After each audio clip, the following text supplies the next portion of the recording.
जब प्रेमानंद महाराज जी ने सब कुछ छोड़कर वृंदावन को चुना, बहुत कम लोग जानते हैं कि प्रेमानंद महाराज जी का जीवन आज जितना शांत और स्थिर दिखाई देता है, उतना ही संघर्षों से भरा रहा है।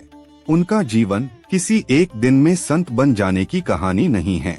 यह कहानी है धीरे धीरे भीतर जलती हुई एक ऐसी पुकार की जिसे न अनदेखा किया जा सका और न टाला जा सका। कहा जाता है कि जब वे अपने प्रारंभिक जीवन में थे तो उनके पास एक सामान्य सम्मानित जीवन था, पर भीतर एक खालीपन था, ऐसा खालीपन जिसे दुनिया की कोई सुविधा भर नहीं पा रही थी। यही वह समय था जब उनके भीतर राधा नाम की गूंज और अधिक तीव्र होने लगी। वे बताते हैं, भगवान का बुलावा शोर नहीं करता, वह धीरे धीरे मन से सब कुछ छुड़वाता है।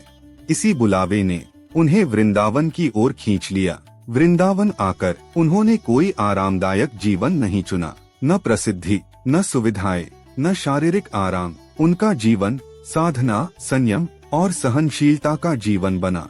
लोग अक्सर उनसे पूछते हैं, महाराज जी, इतनी बीमारी, इतना शारीरिक कष्ट, फिर भी आप मुस्कुराते कैसे हैं? इस पर प्रेमानंद महाराज जी बहुत शांत स्वर में कहते हैं, जब मन राधा में लग जाता है तो शरीर का कष्ट मन पर अधिकार नहीं कर पाता। यह बात सुनने में सरल लगती है, पर इसे जीना असाधारण धैर्य मांगता है।